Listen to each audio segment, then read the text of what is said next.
తర్వాత ఇప్పటికీ విచారణ జరపలా. దానికి కారణం ఏంటంటే అనేక రకాల పిటిషన్లు, డిశ్చార్జ్ పిటిషన్లు, లిటిగేషన్లు, చట్టంలో ఉన్నటువంటి లొసుకులను ఉపయోగించేసి జాప్యం చేయడానికి ప్రయత్నం చేస్తా ఉన్నారు. దీని మీద సుప్రీంకోర్టు స్పందించింది. రాజకీయ నాయకుల మీద ఉన్నటువంటి కేసులను ప్రత్యేక కోర్టుల ద్వారా త్వరితగతిన విచారణ జరపాలి అని చెప్పి చాలా స్పష్టంగా చెప్పింది. అలానే తెలంగాణ హైకోర్టు కూడా రోజువారీ విచారణ జరిపేసి కేసు సత్వరం పరిష్కరించాలని చెప్పేసి ఆదేశాలు ఇచ్చింది. ఇన్ని ఉన్నత న్యాయస్థానాల యొక్క ఆదేశాలున్నా ఎక్కడ ఇది అడ్డుకట్ట వేస్తుంది, ఎందుకు ముందు నడవట్లేదు? రెండోది, సామాన్యుడి మీద కేసు పెడితే 2-3 వాయిదాలకు రాకపోతే అరెస్ట్ వారెంట్లు ఇచ్చేటువంటి న్యాయ వ్యవస్థ 5 సంవత్సరాల పాటు జగన్మోహన్ రెడ్డి న్యాయస్థానంలో అడుగు పెట్టకుండా ఎందుకు ఆ సదవకాశాన్ని కల్పించింది? ఆయన ఏమన్నాడు? గతంలో నేను ముఖ్యమంత్రిగా ఉన్నాను కాబట్టి నేను వస్తే అనేకమైన సెక్యూరిటీ ప్రాబ్లము, లక్షలాది రూపాయలు ప్రభుత్వానికి వ్యయానికి ఖర్చు అవుతుంది, అలానే అక్కడ మేము వస్తే క్లయింట్లు సఫర్ అవుతారు, ప్లేయర్లు ఇబ్బంది పడతారు, సెక్యూరిటీ ప్రాబ్లం వస్తుందని చెప్పారు. ఈ రోజున ఆ ప్రాబ్లం లేదు కదా, ఓన్లీ ఆర్డినరీ ఎమ్మెల్యే కదా. ఎందుకు కోర్టు వారు రమ్మని చెప్పేసి హాజరమ్మని చెప్పేసి అనలేకపోతా ఉన్నారు? ఇటువంటి సంఘటనలు. సుబ్బారావు గారు, ఇంకొక విషయము, వర్చువల్ గా అపియర్ అయ్యే అవకాశం ఇట్లాంటి కేసులు ఉంటుందా? కామన్గా ఇప్పటి వరకు ఈ రాష్ట్రంలో నాకు తెలిసినంత వరకు సెంట్రల్ జైల్లో ఉన్న వాళ్ళు సెక్యూరిటీ ప్రాబ్లం ఉంటే న్యాయ వ్యవస్థ ద్వారా వర్చువల్ గా ఆ కేసులను విచారించి వాయిదా వేసే పరిస్థితి కొనసాగుతోంది. కాబట్టి ఇప్పటి వరకు ఫర్ ఎగ్జాంపుల్ రాజమండ్రి ఉందనుకోండి, సపరేట్ గా మేము ఒక వర్చువల్ రూమ్ పెట్టారు జ్యుడిషియరీలో, దాంట్లోకి వెళ్ళి న్యాయమూర్తి కూర్చుంటాడు. అలానే ముద్దాయిల్ని తీసుకురావడానికి ఎస్కార్ట్ ప్రాబ్లం వచ్చినా లేకపోతే సెక్యూరిటీ ప్రాబ్లం ఉన్నా వెంటనే ఆ వర్చువల్ లో తీసుకెళ్లి వాయిదా వేస్తారు అంతే. కేసు విచారణ జరిగే పద్ధతి అంత ఉండదు, ఇప్పుడు జరగడం. కాబట్టి అసలు ముద్దాయిగా ఉన్నవాడు కేసు విచారణ ప్రారంభం అవ్వకుండా అడ్డకట్ట వేస్తున్నాడు అనేది ఇక్కడ సమస్య. అందుకే నేను సుప్రీంకోర్టు కూడా చాలా స్పష్టంగా చెప్పింది, అసలు ఏంటిది రోజువారీ విచారణకు ఆదేశాలు ఇచ్చినా కానీ ఎందుకు విచారణ జరగడం లేదు, ఎక్కడ లోపం ఉంది, దానికి సంబంధించిన లిస్ట్ మొత్తం కూడా జగన్మోహన్ రెడ్డి మీద ఎక్కడ ఏ కేసులు ఎలా ఉన్నాయి, ఏ స్టేజ్ లో ఉన్నాయి, ఎందుకు జాప్యం జరుగుతుంది, మొత్తం కూడా సిబిఐని ఈడీని కోర్టుకు సబ్మిట్ చేయమని చెప్పింది. సిబిఐ కూడా రఘురామకృష్ణ రాజు గారి కేసులో సిబిఐ కూడా కౌంటర్ వేసింది బెయిల్ రద్దు కేసులో. ఏం వేశారో తెలిసిన దాంట్లో సత్వర విచారణ జరగటం లేదు. దీనికి కారణం ఏంటంటే దీంట్లో ఉన్న ముద్దాయిలు పలుకుబడి కలిగిన వాళ్ళు, అలానే ధనబలం ఉన్న వాళ్ళు, వీళ్ళు పెద్ద పెద్ద ప్లేయర్లను పెట్టి లిటిగేషన్ క్రియేట్ చేసుకోగలరు. అంతేకాకుండా ఈ కేసులో సాక్షులు చాలా వయోపరిమితి మించిపోయి ఉన్నవాళ్ళు, ఈ సాక్షులు కూడా చనిపోయే ప్రమాదం ఉంది. కాబట్టి తక్షణం విచారణ జరపాలని చెప్పేసి సిబిఐ కూడా సుప్రీంకోర్టులో తన వాదన వేసుకున్న విషయాన్ని ఇక్కడ మనం మర్చిపోకూడదండి.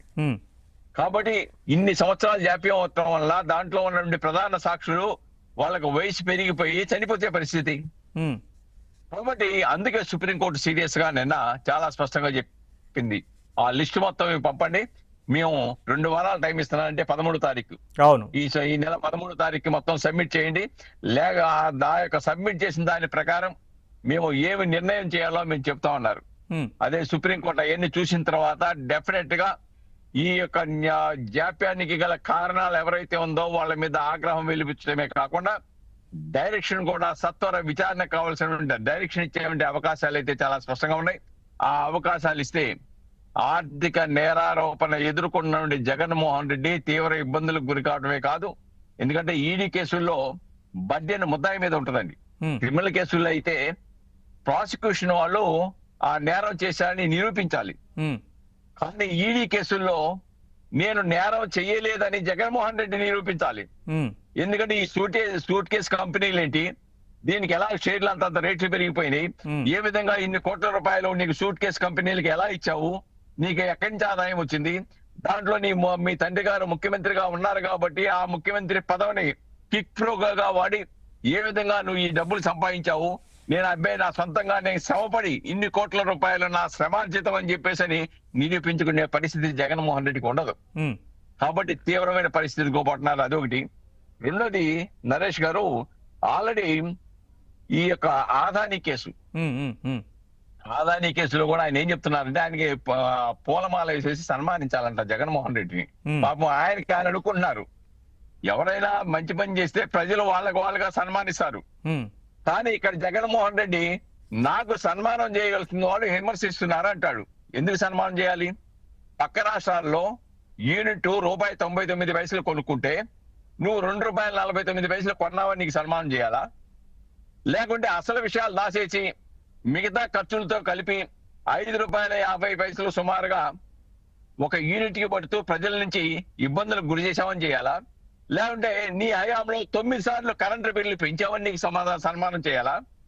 లేకపోతే ₹1750 కోట్ల ఈ యొక్క అగ్రిమెంట్ లో ఆదాని, లేకపోతే ఆదానికి సంబంధించి అదే ఆధిపత్యంలో ఉండే సంస్థలతో లేదంటే ప్రభుత్వ సంస్థలు లంచం తీసుకొని చేశామని చెప్పేసి అమెరికా లాంటి సంస్థలు, విచారణ సంస్థలు నిర్ద్వందంగా తెలిపిన అంశాల మీద తీయాలా?